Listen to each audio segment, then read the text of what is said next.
유승민, 안철수 두 분이 이렇게 바른미래당 옷을 입고 웃고 계신데 제목은 이렇습니다.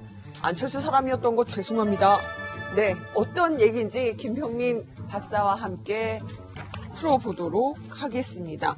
보니까요, 지금 최근에 지방선거 도전하시는 분들, 예전에 이제 안철수 대표랑 가까웠던 분들도 계신데, 그거 후회한다? 뭐 이런 얘기인가요? 오늘 조선일보 보도가 안철수 사람이었던 거 죄송합니다라고 제목을 뽑았는데요. 대표적인 케이스가 선대인 연구소장입니다. 그러니까 2012년도 같은 경우는 대통령 선거 출마하는 안철수 당시 후보의 인기가 어마어마했었고요. 그러니까 새정치를 표방했기 때문에 정치적 이념적 성향과 상관없이 사실은 안철수 대표를 도와주려고 노력했던 사람들이 있었고 선대인 소장도 그중에 하나였던 것 같습니다. 근데 이번에 지방선거에서는 민주당 후보로 출마를 하려다 보니까 안철수 대표의 과거의 관계는 완전히 단절시키고 오히려 이제 문재인 대통령과의 관계를 좀 얘기를 더 많이 하고자 하는 효과를 나타낸다라고 얘기를 하고요. 저는 이런 분들보다 사실 제 눈에 띄는 거는 윤장현 광주광역시장이거든요. 그 당시 대표적으로 안철수계 사람으로 공천을 받아서 당선이 됐는데 이번 선거에서 사실 안철수 대표와 내가 가깝다, 안철수 사람이다라고 얘기하기가 상당히 어려운 측면이 있기 때문에 정치라는 게 참 살아있는 생물이라 과거의 적이 현재 동지가 되기도 하고요. 현재 동지 또 박지원 대표는 안철수 대표를 향해서 박지원 전 대표가 1년 넘게 같이 정치하는 사람 없다라고 얘기했지만 우리 김근식 교수님 같은 사람은 아주 오랫동안 정치를 하고 있기 때문에 이번 지방선거에서 또 안철수 대표가 잘 될지 어떻게 합니까? 지켜봐야 될 것 같습니다. 공격 받으셨으니까 먼저 한 말씀 하시고. 예. 네, 저도 뭐 2012년 대선 때부터 같이 했는데요.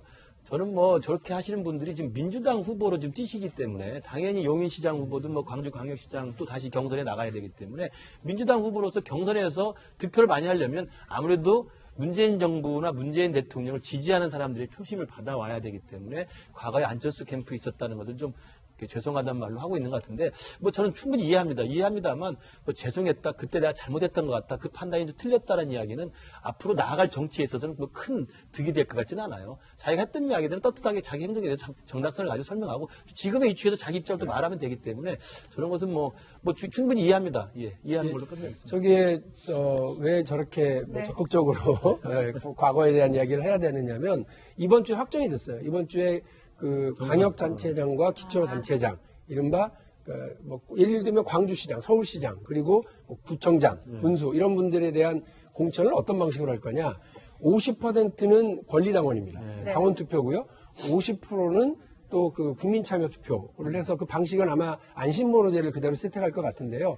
이 50이든 전부 다 더불어민주당 적극 지지층들이 참여할 것이 뻔하기 때문에 거기에 대해서 지금 안철수 대표의 행보가 더불어민주당 지지층에서는 완전히 별로인 그런 행보를 하고 있기 때문에 안철수와의 관계, 과거 이런 걸 좀 이제 좀 퇴색시키고 지워야 되는 입장이. 그래서 저렇게 말씀하시면 도움이 됩니까? 글쎄요, 그거는 이제 판단의 문제인데 그걸 또 안 하고 가만히 있는다고 그러면 그 상대 후보로부터 공격을 당해요. 경선을 해야 되는 후보에게 공격이 당하고 오히려 문제가 더 커질 수 있기 때문에 사전에 예방 차원에서 그렇게 하는 거죠. 그러면 득표 전략으로서는 뭐 괜찮은 방식의 접근입니다. 정치인의 변심 참 알다가도 모르겠습니다. 네. 왜 저를 보면서 자꾸 그러세요? 그렇다는 거죠. 어쨌든 안철수 대표에게 좀 안타까운 건 뭐냐면 대표 비서실장 그리고 대표의 입이라고 할 수 있는 대변인 이런 분들 중에서 그분과 계속 같이 하고 있는 분이 많지 않다라고 하는 건 좀 깊이 돌아보셔야 될 필요는 있는 것 같다 이 생각입니다. 네. 자, 보면은요, 어제요, 김은식 교수님, 네. 송기석 의원, 그리고 박준영 의원도 의원직 상실해서 이제 어쨌든 지금 미니 총선이라고 할까요? 지방선거를 치르게 되는데, 결국은 보면은 그 관련해서는요, 안철수 대표 근처 도왔던, 보면 송금주 의원도 결국은 지금 무소속으로 가신다고 해서, 그래서 안철수 대표 입장에서는 좀 고민이 크실 것 같은데요. 그러니까 안철수 대표 주위에 사람이 오래 버티는 사람이 없다라는 이제 한간의 비판들이 많이 있습니다. 그런 또 현상이 또 사실인 것도 맞고요. 그러나 저는 그 부분 자체에 대해서는 상호적인 관계라고 생각해요. 그러니까 그 관계의 한 축이었던 안철수 대표의 문제점도 있지만 또 관계의 또 상대편이었던 그분의 또 문제도 있을 수 있기 때문에 인간관계의 상호성이라는 걸 좀 보면 뭐 좀 그런 비판이 또 올 수도 있고 저는 좀 조금 틀 수도 있고 과장된 게 아닌가 이런 말씀을 좀 드리고 싶네요. 네, 정치권 얘기는 늘 전하면서도 늘 변화무쌍해서 또 어떤 변화가 있을지 궁금하네요.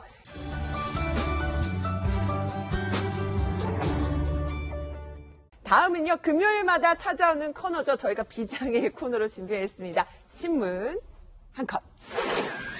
네, 오늘도 동아일보 사진부의 변영욱 차장 나오셨습니다. 어서 오세요. 안녕하세요. 네, 안녕하세요. 보면은요, 오늘 관련해서 이제 올림픽 개막식 때문에 많은 분들의 관심이 뜨거운데, 오늘 올림픽 관련된 사진 준비해 주셨죠? 네네. 먼저 이 사진부터 좀 보겠습니다. 평창 올림픽 조직위원회에서 포토치프라는 직책을 하나 만들었습니다. 이건 뭐냐면 사진 기자들이 어떤 현장에 갔을 때 이분의 허락을 받아야 들어가거나 나갈 수가 있습니다. 그리고 이분이 허락을 하면 근처에 갈 수 있고. 지금 사진에 나온 저분. 네, 이분입니다. 그러니까 허락을 하지 않으면 갈 수 없습니다. 그래서 이분은 이제 사진 기자들의 동선, 그 다음에 사진 기자의 규모를 각 경기장마다 총 세팅을 하는 총 치프 역할이고요. 그리고 각 경기 종목별로 여기 이제 어시스턴트들이 따로 있습니다. 그래서 이분은 이제 한국에서 사진 기자 생활을 실제로 20여 년 하셨고, 그리고 제가 알기로는 한국의 사진 기자 중에서 영어를 가장 잘 하시는 분입니다. 예. 그래서 우리나라 국적의 사람 중에서 하계 동계 합쳐서 포토치프가 된 최초의 분이시죠. 네. 그렇군요. 그런데 이분께서 뭐 어떤 사진기를 쓸 수 있고 그런 것까지 뭐 어디까지 들어오고 여기는 안 됩니다 뿐만 아니라 무슨 기계를 할 수 있다 이것까지 다 지금 정말. 네.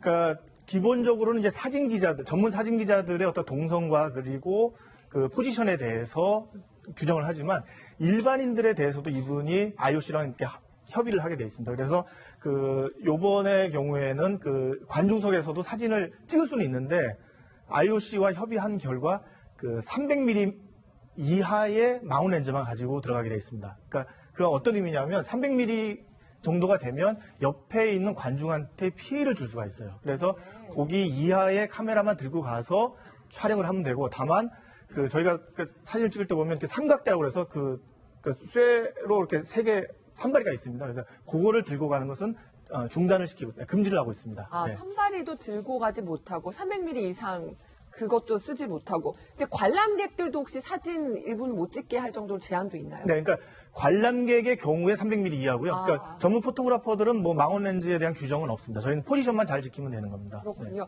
그런데 이 평창 올림픽 중에서도요, 사진 기자들이 이렇게 또 찍는 걸 선호하는 장면이 있다고 하는데 어디가 제일 사진빨 잘 받는 장소입니까? 그러니까 예를 들어서 뭐 스키 점프라든지 아니면 크로스 컨트리를 하다 보면 굉장히 이제 동선이 길거든요. 그러면 거기에서 이제 소위 그림이 되는 사진을 찍기 좋은 포토 아일랜드를 이분들이 이제 정하게 되는 거죠. 그리고 포토 아일랜드라고 그래요? 뭐 저희가 이제 기념 촬영 찍을 때 남산에 가도 뭐 여기서 찍으면 서울이 잘 보이는 곳 뭐 이렇게 하는데 포토존 아니에요? 포토존, 뭐 포토 아일랜드, 포토 포지션 이렇게 씁니다. 그래서 구조물이라든지 아니면 경기장에 동선을 이제 확인한 다음에 사진 기자들 여기에 배치를 하면 평창을 가장 잘 알릴 수 있겠다라고 생각을 하는데, 지금 이제 이석영 포토치프가 제안하는 것은 평창에 있는 RPNC와 이제 스키 점프대에 이 장면을 찍을 수 있는 스키 점프대 마지막 부분 여기에 사진 기자들 배치를 하면 평창이 잘 표현이 되겠다라고 제안을 하고 있습니다. 네. 그리고 실제 오늘자 신문의 1면과 그리고 동아일보의 4면에도 이곳에서 찍은 스키 점프 훈련하는 장면이 예선전 사진이 점프대 위에서 찍은 거죠? 아닙니다. 밑에서 찍었어요. 밑에서 찍은 그래서 조망하면서 이렇게 올려다보면서 찍은 거고.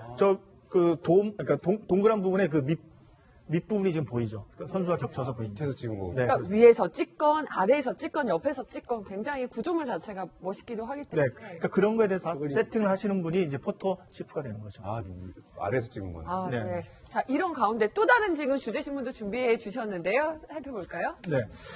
지난주에 저희 한국에서는 좀처럼 보기 힘든 법정에서 어떤 해프닝이 있는 장면이었습니다. 그러니까 미국의 경우에는 법정에서 사진 기자들이 촬영을 못하는 게 이제 법으로 금지가 되어 있지만 저희보다는 조금 느슨해서 케이스별로 어떤 게 이슈가 되는 데는 사진 기자들이 현장을 지키고 있습니다. 그리고 저희 나라도 최근에 우리나라도? 예. 그리고 저 사진이 어디서 찍혔는지부터 살짝 좀 짚어보면은 미국의 올림픽 체조팀 주치 성폭행 논란이 있었는데 피해자의 이제 아버지. 피해자의 아버지죠. 아버지가 현장에서 이제 그걸 보다가 네. 판사한테 가서 내가 주치의한테 얘기를 하겠다 그랬더니 판사가 안 된다 그랬더니 본인이 이제 직접 나서고 있는 것을 경위들과 이제 변호사가 막고 있는 장면이죠. 네, 영상에서도 저런 모습, 이렇게 지금 제압당하는 모습을 볼 수가 있는데요. 한국에서도 흔치는 않은 한국에서는 만약에 뭐 이렇게 일부 공개가 된다 하더라도 포토 세션을 잠깐 갖는 거죠. 그래서 취재 기자들, 그러니까 사진 기자들이 들어가서 앉아 있는 것을 잠깐 찍고 바로 나오죠. 그렇지만 미국의 경우에는 그 일부 법원의 경우에는 아예 그 처음부터 끝까지 그 참관을 하면서 촬영을 할 수 있게 되어 있습니다. 그리고 네, 처음에 보자마자 외국의 한 국회 모습인 줄 알았어요. 네, 그렇죠. 그러니까 이렇게 모습으로 오해를 하시고 한국에서는 한 번도 볼 수 없는 예. 이제는 네. 이제 우리 국회에서는 저 장면 없어요. 네, 다른 나라는 소개가 있습니다만. 되는데요. 선진화법. 예. 아, 네, 그렇습니다. 그런 가운데요, 보면은 예전에는 우리가 다 못 들어가고 비공개가 되니까 화백이 대신 이렇게 그림을 경우도 있고. 네, 저희 나라, 그러니까 우리나라의 경우에는 그 1980년대 초반에 그 법정 촬영이 금지가 됐습니다. 그래서 그 사건으로 따지면 이철희 장영자 사건 때부터 그 기자들이 못 들어갔고요. 그래서 그렇군요. 그때부터 동아일보의 경우에는 이제 백인수 화백이라는 분이 그 법정에 들어가서 그걸 뭐 기억을 하고 나왔다가 이제 그림으로. 스케치로 해서 신문에 썼습니다. 그리고 미국의 경우는 뭐 그런 것들을 뭐 많이 봤었고요. 네. 그렇습니다. 오늘도 변영욱 차장과 함께 그 신문 사진 속 뒷얘기 풀어봤습니다.